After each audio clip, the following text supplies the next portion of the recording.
аль хор даалт огт харагдахгүй, тод өнгөтэй биш, тиймэрхүү зүйлээр.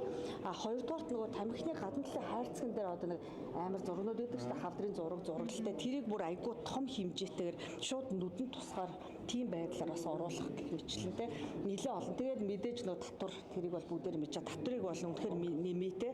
Одоо татвар нэмснээрээ тэр эргээд тэр нөгөө тамхинаас болсон өвчлөлт тэр өвчлөлийн одоо сан юм уу те тусгаад нь одоо бий болгоод эрүүл мэндийг сайжруулах те урьдчилан сэргийлэх нийгмийн эрүүл мэнд рүү хандах гэсэн тиймэрхүү одоо санаачлал байна. Аливаа юмыг одоо хориглоснороо ер нь хэрэглэх хязгаарлагдаж чаддаггүй. За бас үнэн шууд автоматар ер нь хориглоод юм явдаггүй. Ялангуяа ингээд баг нас биед хүрсэн хүмүүс бол эн чинь миний те би дааж шийдэх шийдвэрээ те хувь хүний асуудлаа архиа өнөө тамхиа татна уу яана миний хувь хүний асуудал гэдэг байхгүй. Гэхдээ энд нөгөө хит хитэн нэг юм байдаг. Нэгдүгээр за яг мэдээж эрүүл мэндийн салбар талаас нийгмийн эрүүл мэнд талаас энийг бол маш хүнд ойлгомжтой хэлээр бүр жоох хүүхдч ойлгохоор хэлээр байнгын мэдээлэл өгж явах хэрэгтэй. Хоёрдугаар тэр нь одоо нөгөө нэг энгийн хэл дээр маш ойлгомжтой тэг чихэнд суухаар нөгөө рекламын эсрэг талд явж байгаа шиг яг тийм байдлаар хүмүүст аягүй сайн хурж явах хэрэгтэй. Гуравдугаар тэр хүндэн буюу насанд хүрсэн хүмүүст бол шийдвэр гарах эрх мэдлийг өөрсдөд нь өгөх хэрэгтэй. Гэхдээ мэдээлэл хангахыг бол ерөөсөй хайж өгөх болохгүй. Дөрөвдүгээр түрүүний миний хэлсэн нөгөө сэтгцийн хувьд нас биед хүрээгүй хүүхдүүдэд бол яахаар тэр хориглох авахд хэцүү болгох, үнэтэй болгох, зардгүй болгох гэсэн одоо юм хориглох арга хэмжээг давхар явахгүй бол бидний одоо бодож байгаа санаж байгаа хууль маань амьдрал хэрэгжих жоох хэцүү болох байх л та. Одоо нэг юм далд зарна гэдэг яриад шүү дээ тийм одоо далд байх хэрэгтэй гэдэг. Гэтэл мэдгүй одоо саяны хэлгээрээ далд байх тусмаа л илүү одоо нөгөө дур сонирхлын нөлөө өгч гэдэг үнгийн эсрэг цэл бас байгаад байдаг. Нөгөө талдаа эдийн засаг далд эдийн засаг бас тэлэх юм хандлага орчих үедээ гэдэг хадлага байна. Тий яг эхнийд нь бол судалгаагаар батлагдсан юм. Нүдэнд харагдахгүй даалт альхоор нөгөө ил харагдахгүй тэгээ тод гоё өнгөтэй биш рекламдаа л одоо ингээд харагдаад ахгүй бол авахд хэцүү болж байгаа байхгүй тэр чинь тий. Хоёр дахь нь бол яг өөрөө чи асуусантай адилхан одоо нөгөө нэг хориглох тусам жишээл нөгөө хуурай архины нэг хууль Америкт хэрэгжсэн шүү дээ тий. Архины улам нэмэгдээд хүмүүс улам их худалдаж аваад ийм болоодсэн тий. Тэгэхээр түрүүний миний хэлснээр эн чинь нөгөө нэг жишээл Америк нэгдсэн улс ч юм уу дэлхийн эрүүл мэндийн байгууллагын альва нэгэн хориг юм хуулийг хийхдээ 8 юм төвшнгөөр хэрэгэлдэг байхгүй. Тэр 8 төвшин гэдэг нь intensity буюу одоо эрчмээр нь хуваад. Хамгийн наацх нь бол хүнд таниулах, мэдүүлэх, хоёр дахь нь болохоор боловсрол олгуулах, ном бичгэн дээр оруулах, гурав дахь нь, дөрөв дахь нь, тав дахь нь гэж явсараад хамгийн сүүлчийнх нь бол бүр тас хориглох.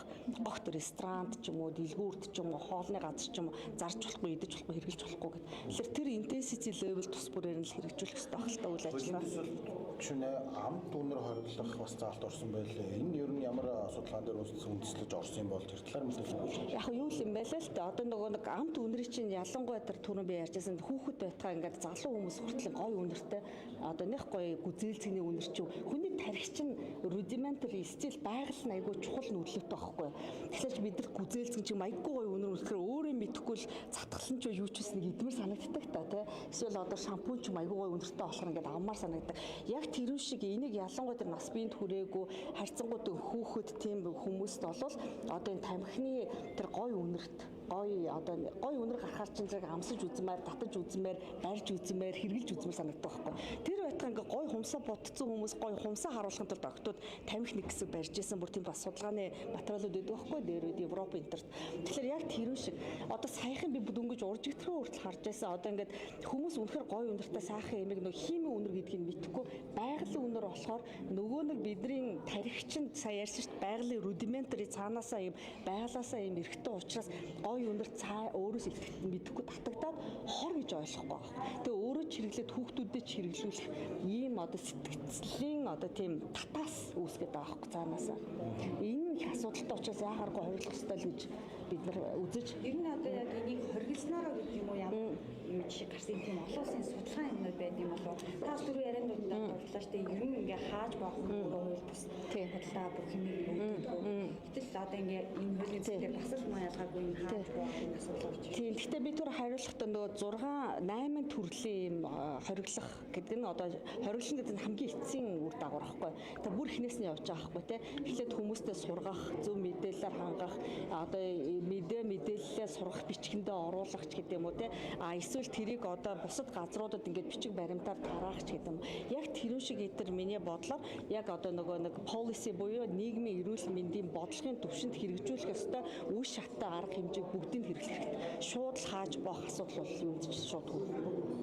Хяналтын тогтолцоос хангалтгүй байгаа шүү дээ. Ялангуяа мэрэгжлийн хяналтын байгууллагыг татан болгоснаас хойш сургууль орчмын бүсэд жишээлбэл хүүхдээ хэрэглэх хэрэглэхгүй олон зүйлсэд өмнө хяналттай байсан бол одоо хяналтгүй болж байна. Тэгэхээр энэ байгууллагаас нөх сэргээх асуудлаас энэ дээр бас яригдах хэрэгтэй юу? Ер нь бол бид нар нэг талаас хуулийг хэрэгжүүлэх хяналттай байгаад байгаа боловч нөгөө талаа хяналтыг хэрэгжүүлэх механизм нь өөр ийм асуудалтай байна. Тийм ахаад одоо ярихад ганцхан мэрэгжлийн хяналтыг буцаж бий болгосноор бүх асуудал шийдэх чинь гэж би бодохгүй байна. Урд нь мэрэгжлийн хяналт гэж байсан, том бүтэц байсан, баахан юунод байсан те. Жишээл утаа багасгах дээр бол тэдний нөлөө байсан уу байсан. Яа тэгэхээр одоо ингээд нөгөө нэг шууд түүхийн дүрс түлж байгаа бол очоод торгоод ингээд юу гэдэг тэр асуудлуудыг хийх боломж байсан. Гэхдээ хизээч одоо бүх иргэдтэй хүрсэн байцаагч хүн болгонд томилно гэж байхгүй шүү дээ. Тэгэхээр бидний одоогийн шинжлэх ухаанд, одоогийн бодлогын одоо асуудалд хандаж байгаа энэ 8 төвшингийн энэ арга залтууд шүү дээ. Эднийг бүгдийн зэрэг хэрэглэх нь нэгдүгээр чухал байх гэж бодож байна.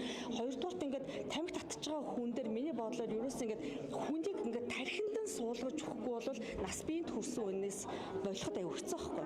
Жишээл тамхи таталт дээр бид нар ингээд сургуульд дээр ээжд нь аавд нь хүүхдээр нь дамжуулж хилэлд өсөх. Тамхи гэхээр сүрийн өвчнөг өвчлөлдөг, амьслын замын хур салбартай өвчдөг, хүүхдэд хордуулдаг, эргээд хавдар болно. Хүүхдэд хорлж ингээд ботхоор аав нар тамхи хаягах нь бүр илт хүүхдэрийг хилүүлэхэд тэгж байгаа байхгүй тий. Тэгэхээр өөрх нь хайртай сайн хайрлж байгаа өөрөөсөө илүү хайртай хүн нь ингээд мэдээлэлээр хангаа хилээд гарч хүмүүс өгөнд нь орно шүү. Огт гадны нэг байцаас очил яа тамхитайгаа инээ тэр гэхэд бол хүн нэг сонсоол за болио би нэг татаа байчих гэж бодох нь юу л бол гэж бодож. Мэргэжлийн хяналттай нэг шууд холбож ойлгоход бас үч дутагдaltaалах. Орон нэг хийж дээ. Нэг за тамхинаас веб шиг гэж тэгээд тамхинаас гэх тухайлбал байдгаа гэдэг ийм нэг юм За мэдхгүй миний битгийн тим яг харцсан тим дата юм уу судалгаа яг тамхинаас веб руу шилжээ вебээс бүр болно гэсэн би бол хараагүй зүр тим судалгаа байдаг гэж магадгүй мэдхгүй гэж магадгүй шүү дээ. Зүгээр би нөгөө эхнээсээ л ярьж байсан. Энэ бол аль аль нь тамхи, аль аль нь хортой. Тэрнээсээ энэ муу гэх юм байхгүй. Яахаргүй татвар бол нэг арга, татварыг тавих хөстэй тэгжээж л бууруулдаг. Бидний хэлдэг юм болж 10 гаруй жил